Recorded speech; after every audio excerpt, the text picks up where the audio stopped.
And the reason they use the park cans is because this light is so spread out over the surface of the whole reflector that when you put a color in front of it, it doesn't burn a little hole in it like the other units do. It distributes that light and that heat across the whole surface, so it tends to preserve very saturated colors longer. So this was super heavy-duty use, especially back in the 60s and 70s, for rock and roll. And we still use it a lot for those reasons, because it preserves the color and it's got that nice, even distribution of light across the surface. So that's the idea there. What else do I want to say this? This one kind of has, okay, so here it talks about it being self-contained. Basically, it has a bunch of different sizes. So this talks about the very narrow, the medium, and the wide flood. The idea is, and we'll talk a little bit about diffusion, you guys might start using some of it in your color. Diffusion basically either spreads the light out more or softens and diffuses an edge more. In this case, it looks a little bit like a car headlight, right? So what we have for the different diffusions and the different beam field angles is if I'm talking about a very narrow, this would be completely clear with no rectangles in it. If I'm talking about a narrow, which gets just a little bit wider than a very narrow, it has kind of a frosted look, like an evenly frosted, like glass look. Then you move into this one and the medium. So this one here is a medium, and then the wide would have even more rectangles. And the idea is you're breaking up that light even more and making the beam wider. Does that make sense? So the more you break up that surface, the more you distribute that light. Okay? All right. Par lamps are identified by their diameters in eighths of an inch. Par 64 therefore is an 8-inch wide because 64 eighths of an inch is 8 inches. So again, we're using our size of our lens to kind of distinguish or clarify what type of light we're looking for. Most of the larger Par 56 and Par 64 lamps have oval beams. So we talked about the shape of the beams for the other two lights being kind of a round cone of light. This one is kind of a column, but it tends to be wider than it is long. So it's kind of a rectangular or oval shape to the beam. So one of the properties, again, these lights, you guys, are like paintbrushes. When you want to paint a certain quality of line, you choose a certain paintbrush or a certain tool to paint with. It's the same thing with your lighting equipment that you're using. So the others give you like more controllable circles of light. This one gives you a fixed oblong oval shape, but it gives you nice punchy, bright light, and you can put very saturated color in front of it. Okay. I think we talked about that. The other thing that you guys might see that has this in it would be searchlights. So anytime you see those big Hollywood premieres where they're doing the big beams in the sky, those are big columns of light, aren't they? They're those big shafts that you see going up through the clouds. Those are pars on a large scale, basically. What's that? Staples Center. Yeah, Staples Center has a lot of these. So pars are useful when you want a soft oval and to use saturated. All right, then we get into our floodlight section. So basically those first three units that we covered, again, are spotlights. They're stuff that we use to kind of control what we call stage areas, break those up and control those. When we talk about floodlights, we're talking about things that gives us big swaths of colors. Like when we went to the main stage space, we talked about the far sights and how those light the backdrop, and it's just kind of a big wash of color. That's what these are. So floods are washes. So looking at this, we have a picture of a scoop, which is this one here. And this is probably a ground row cyclone. And there's different names for different kinds of ground row cyclones. Ground row being one that's on the floor that would kind of create that idea of sunrise or sunset. So this is what's in the picture is sort of the equivalent of what we saw hanging in the main stage space. Basically washes a background row cyclone. So the idea is floodlights produce a very soft, very wide field, typically without lenses.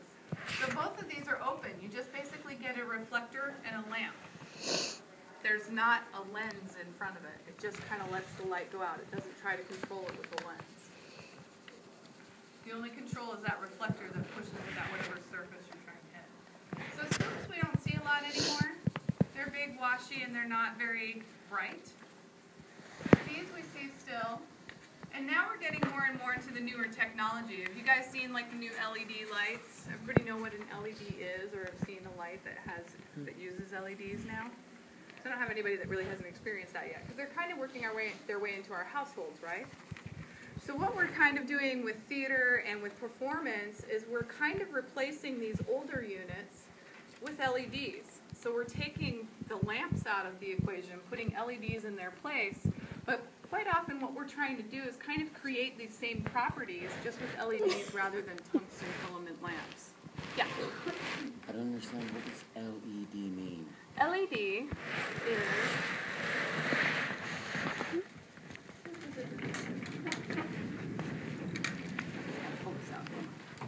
So an LED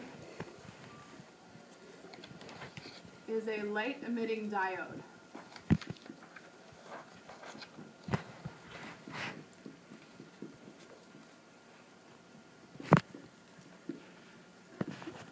I haven't looked at the spelling of that in a while, so hopefully that's right. Light-emitting diode. But it's basically a very small, very bright source of light that uses very little energy compared to like a tungsten filament. Tungsten filament, So like a your typical regular lamp, a typical light bulb is not Yeah, an LED? No, a typical, like your regular normal household light, up until like the last couple of years, the idea is that you have a light bulb, and it's got, basically you put your electricity into the light bulb, and it goes up through a filament, and then back to the power source. And the idea is that it creates light and heat. So the electricity running through that little tiny filament or piece of metal basically emits light and heat, and that's what basically, the more efficient that is, the better. The idea is that you want to create more light than heat. And what the LEDs have done is they take that energy and they in a very much more efficient way than these, create it almost all to light and very, very little to heat. You can get that on your cell phones now. The LEDs? Yeah, so even like television screens are going to LEDs, projectors are going to LEDs, a lot of our technology is going towards the LED, if not the laser. So, that kind of thing. Like projectors are now either becoming LED projectors or laser projectors. So, but yeah, a lot of light, very little heat. And much smaller. You can use a much, much smaller diode for light. And the main difference would be, what is the electricity doing in an LED that's not doing in a typical lamp? It's more light, less heat. More light. Because it uses way less energy. Way less energy.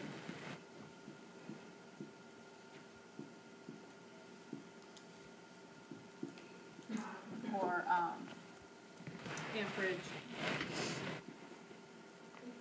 than a normal light.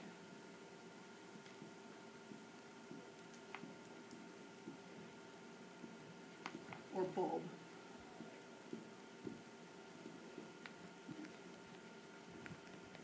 It produces more light and less heat, way less heat.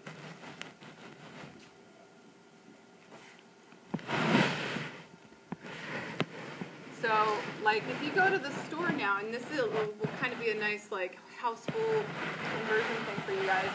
Like, you get a lamp, and you normally put, like, a 60-watt lamp in it. But then you go to the store, and you look at the LEDs, and they'll say something like 1 watt or 7 watts equivalent to 60-watt version. So that when you guys go to convert what used to take a 60-watt lamp, you find out you're using a heck of a lot less energy.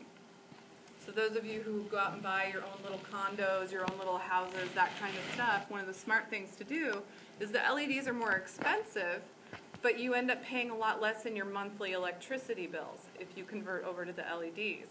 Because rather than 60 watts, you're using like 1 to 7 watts. And you're getting the same amount of light. So when you turn on that bedroom light or that reading lamp, you're paying a lot less in electricity for the same amount of light to do what you need to do.